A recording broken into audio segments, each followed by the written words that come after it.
that story comes from. But for those of you who don't know, I want to just tell this story real quick. My staff loves this story, so they always tell me, tell that story.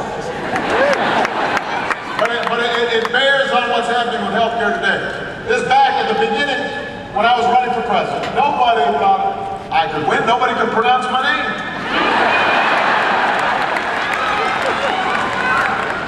And nobody except RT. That was the only person who believed.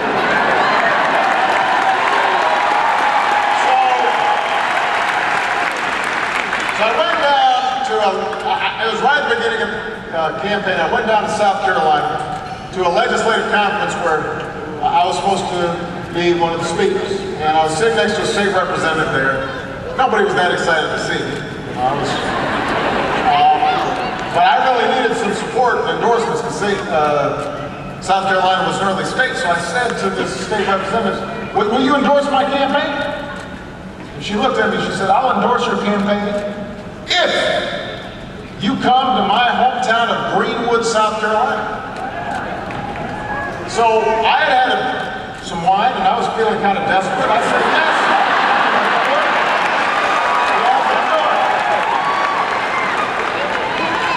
Only to find out that Greenwood's like an hour and a half from every place else. You can't fly into Greenwood. About a month later, I've been campaigning in Iowa for weeks. I haven't seen my family. I've got some Iowa folks in the house.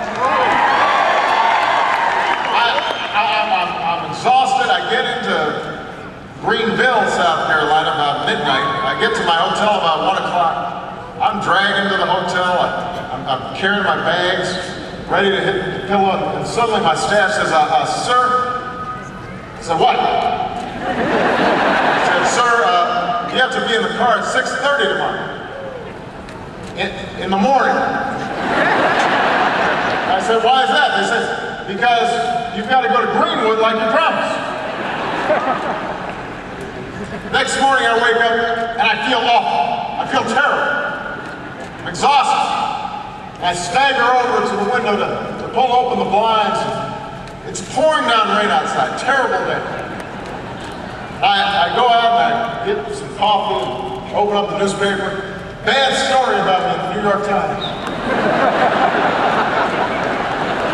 I pack up. I go downstairs. As I'm walking the car, my umbrella blows open. And I get drenched. So by the time I'm in the car, I'm wet, and I'm sleepy, and I'm mad. And I drive, and we drive, and we drive, and we drive. Hour and a half, you just keep on driving. Finally, we get to Greenwood. Although you don't know that you're in Greenwood right away. It's not like Minneapolis. So there's a little field house in the park. And we go into the field house. I walk in, I get a little more wet. I walk in, they're lo and behold, 20 people. 20 people. And I'm already thinking about the fact I've got another hour and a half I've got to drive back. And they're all kind of damned, and they don't look like they're that happy to be there. The state rep can drag them to the meeting. That's okay.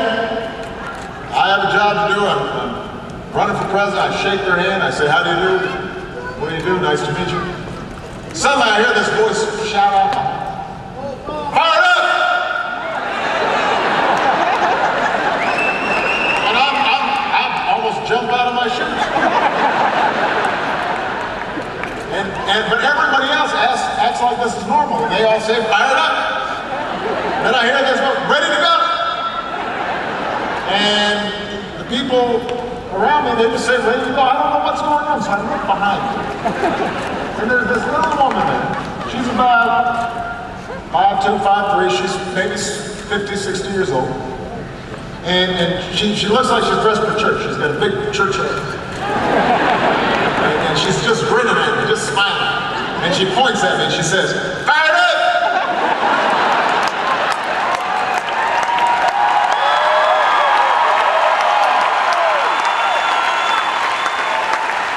The story gets better. It turns out that she is a city councilwoman from Greenwood. Amita's Child, that's her name. And she's also known as the chant lady because she does this chant wherever she goes. She goes, fired up, ready to go, ready to go. And she does this at every event she goes to. She's also, by the way, we discovered later, she's also moonlights as a private detective.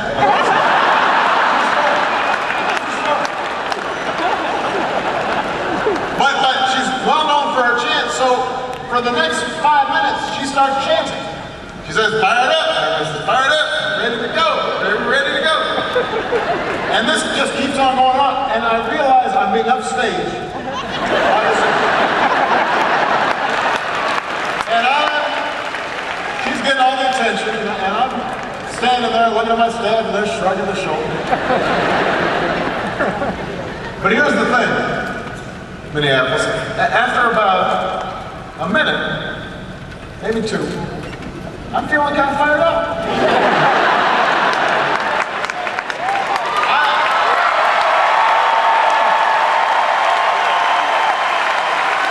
I'm feeling like I'm ready to go.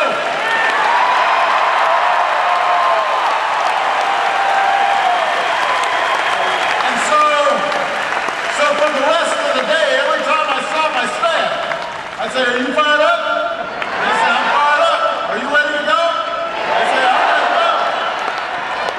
And it goes to show you how one voice can change a room.